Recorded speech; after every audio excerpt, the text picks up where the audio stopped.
I'm an ordained minister in a mainline Christian denomination here in the United States, the United Church of Christ. I have a Master of Divinity degree. I've served as a sole pastor of a small church for 12 years.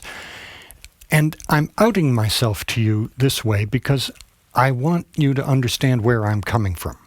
And don't worry, I'm not going to slip you the old church routine, try to convince you to believe something you don't already believe or to come to my church. What I want to do is talk about the Trump administration and the question of anti-Christian bias. The president and his administration have started doing something they claim will help Christians, us, poor oppressed Christians. They claim to be doing what we want, but they're not. They claim to be speaking for us, but they don't. So here's the first thing. On February 6, Donald Trump signed an executive order entitled Eradicating Anti-Christian Bias. In that executive order, he accused the previous administration of, quote, an egregious pattern of targeting peaceful Christians while ignoring violent anti-Christian offenses. Wow. If you're a fellow Christian, did you know you were part of a group that was being violently oppressed by the government in the United States? I sure didn't. To deal with all that supposed injustice, the president's executive order established a task force to eradicate anti-Christian bias. The task force is led by Attorney General Pam Bondi, and this is their first meeting on April 22nd. You'll recognize some of the other people around the table. The task force includes all members of President Trump's cabinet, who apparently have nothing more pressing to do.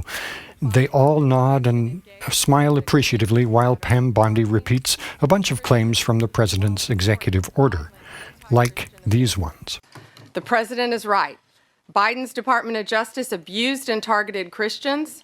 Pro-life Christians were arrested and imprisoned for peacefully praying outside abortion clinics. The FBI spied on traditional Catholics in their parishes. President Biden declared Easter Sunday to be Transgender Day of Visibility. No longer.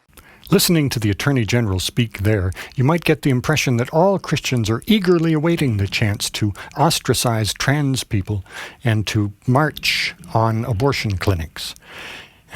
Some are. But many, including me, are not impressed by this kind of piffle-pushing political theater. The Attorney General mentioned redefining the FACE Act. The FACE Act, F-A-C-E, Freedom of Access to Clinic Entrances, was signed into law in 1994. And quick constitutional review here, the Attorney General's office does not have the power to redefine laws passed by Congress. It doesn't even have the power to interpret them, which rests in the courts. But I digress. So the FACE Act is quite simple and short. It makes it a federal crime to block access to abortion clinics, for example, by chaining the doors shut. That's the law that Pam Bondi was talking about there. She said that people were arrested and imprisoned for peacefully praying outside abortion clinics, but that's just false.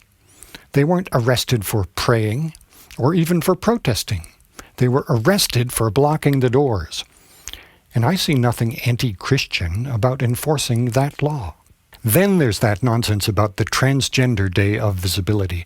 Now, if you're not trans yourself or close to someone who is, you may not have been aware that that was a thing. I haven't seen any Hallmark cards for it.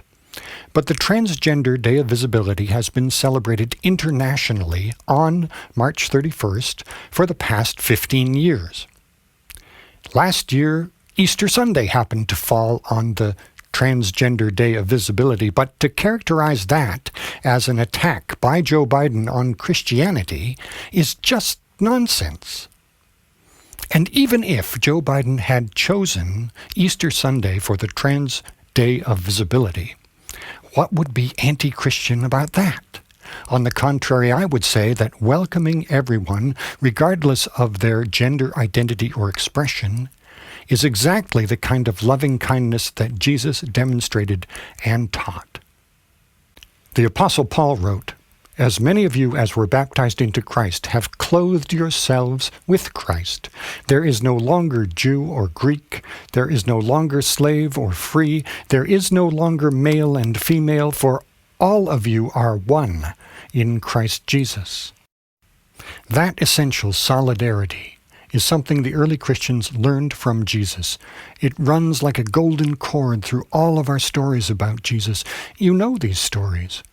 Jesus did not exclude people, rich or poor, old or young, male or female, pillar of the community or outcast, Jew or Samaritan or Roman. Jesus welcomed everyone.